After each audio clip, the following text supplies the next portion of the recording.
किसी बड़े सयाने ने कहा है कि if you are not making mistakes you are not working hard on your problem, and that's a big mistake. So are you making mistakes? So hey guys, this is Vaibhav, currently second year MBA student at Women's and Subsection Hospital Delhi. So आ चुका हूँ एक और नई video लेके। इस बार बात करेंगे mistakes management पे। मैं इस वीडियो को 2 पार्ट में डिवाइड कर रहा हूँ। पहले पार्ट में मैं तुम्हें सिखाऊंगा कि यार किस तरह से तुम अपनी मिस्टेक कॉपी बना सकते हो, उसको किस तरह से तुम मैनेज कर सकते हो और किस तरह से उससे मोस्ट ऑफ आउटपुट निकाल सकते हो। ठीक है। दूसरे में जो अपनी खुद की मिस्टेक्स कॉपी है उसको तुम्हें दिखाऊंगा ताकि तुम्हें एक आइडिया लग जाए कि तुम्हें अपनी कॉपी किस तरह से मेंटेन करनी है।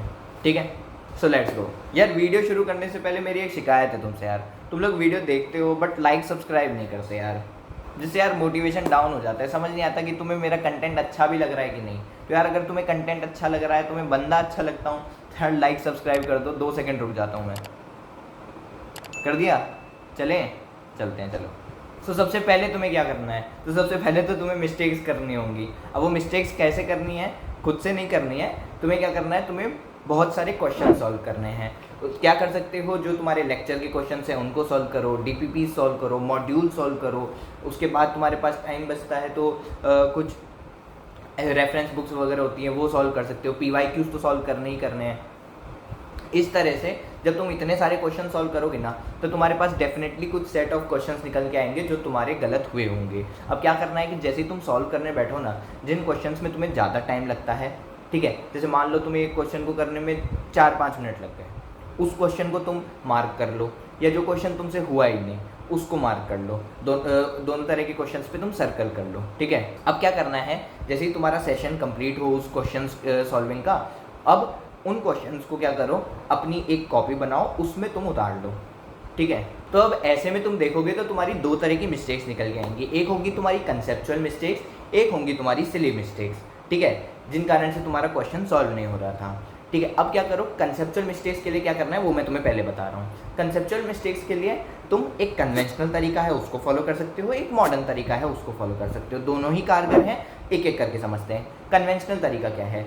तो तुम्हारे जो भी क्वेश्चंस तुम्हारे गलत हुए हैं उनके लिए तुमने एक कॉपी बना दी, हर एक सब्जेक्ट की एक कॉपी बना लेना, और उसमें तुम अपने जो भी सारे गलत हुए हुए क्वेश्चंस हैं उनको तुम नोट डाउन कर लो और उसको फिर तुम्हें बार बार सॉल्व करते रहना है। ठीक है। कब करना है वो मैं आगे बात करूँगा। ठीक है। देन एक आ जाता है डिजिटल तरीका, मॉडर्न तरीका। अब देखो, कन्वेंशनल तरीके में तुम्हें थोड़ा सा टाइम ज़्यादा लगेगा बिकॉज तुम्हें फिजिकल कॉपी है जिसको मैनेज वगैरह करना होगा, और इसीलिए काफ़ी लोग क्या करते हैं कि डिजिटल वाले तरीके यूज़ करते हैं। अब इसमें क्या करना है तुम्हें, तुमने जो क्वेश्चन गलत किया है उसका तुमने स्क्रीनशॉट ले लिया, सॉल्यूशन का स्क्रीनशॉट ले लिया, और अगर फिजिकल बुक पे है तो फोटोज़ ले लिए। अब उसके बाद उसका एक फ़ोल्डर बना दिया, और जब भी तुम्हें सॉल्व करना है तो तुम उस फोल्डर को जाके यूज़ कर सकते हो। अब इसके लिए तुम्हें एक अच्छा फ़ोन चाहिए जो ज़्यादा लैग ना करे, जिसकी अच्छी खासी मेमोरी हो। तो तुम अपने हिसाब से देख लेना तुम्हारे लिए कौन सा तरीका ज़्यादा बेटर है और तुम किसके साथ जाओगे। ठीक है। अब आ जाते हैं सिली मिस्टेक्स पे। तो यार सिली मिस्टेक्स के लिए क्या करना है तुम्हें? सिली मिस्टेक्स के लिए बहुत ज़्यादा कुछ नहीं करना। एक पेपर लो, एक पेपर पे अपनी जो भी सिली मिस्टेक्स होती जा रही है उनको लिख दो। कई बार तुम देखोगे कि वो मिस्टेक्स रिपीट हो रही हैं, तो क्या कर दो, इंटू 2 इंटू 3 इस तरह से करके लिख दो। ठीक है। ठीक है। अब इन सबसे बड़ा सवाल आता है कि यार अब हमने मिस्टेक कॉपी बना तो ली, मिस्टेक जो पेज है सिली मिस्टेक्स के लिए वो बना तो लिया, अब इनको सॉल्व कब करना है, इनको देखना कब है? कई लोग होते हैं जो ये बना तो लेते हैं, सब कुछ चीज़ मैनेज कर लेते हैं, वो कभी टाइम ही नहीं दे पाते उसको सॉल्व करने का, जिस कारण से उनकी मिस्टेक्स रेक्टिफाई तो होती ही नहीं है और वो सेम मिस्टेक कहीं ना कहीं बार बार करते रहते हैं। तो इसके लिए तुम्हें क्या करना है? अब तुम्हें क्या करना है कि तुम्हारे अगले टेस्ट से पहले जो तुम्हारी ये मिस्टेक नोटबुक है उसको रिवाइज कर लेना है, उससे गो थ्रू कर लेना है। अपने टेस्ट से 1-8 दिन पहले कर सकते हो। ठीक है। बाकी जब तुम टेस्ट देने बैठ ही रहे होगे उससे आधा घंटा 1 घंटा पहले क्या करना, जो भी अपनी ये सिली मिस्टेक्स हैं उनको एक बारी अच्छे से देख लेना, उनको एक बारी बोल लेना, ताकि तुम्हारे दिमाग में ये सेट हो जाए कि हाँ ये मिस्टेक्स मैं करता हूँ, ये मिस्टेक्स मुझे यहाँ पे अब नहीं करनी है। ठीक है। आई होप तुम्हें मिस्टेक नोटबुक के बारे में अब सब क्लियर होगा। अब देखते हैं मेरी खुद की मिस्टेक नोटबुक। तो ये है मेरी फिज़िक्स की मिस्टेक नोटबुक। इसको मैंने अपने जब टेस्ट देता था उस टाइम पे मैंने बनाया था, तो जो भी मेरी टेस्ट की मिस्टेक्स होती थी वो मैं इसमें लिख लेता था।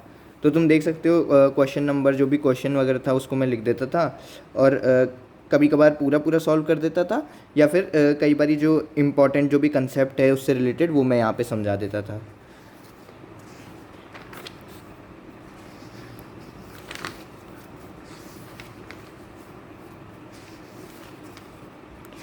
सो इसी तरह से मैंने काफ़ी सारे इसमें क्वेश्चंस लिखे थे और लास्ट तक मैंने इनको अच्छे से सॉल्व कर लिया था।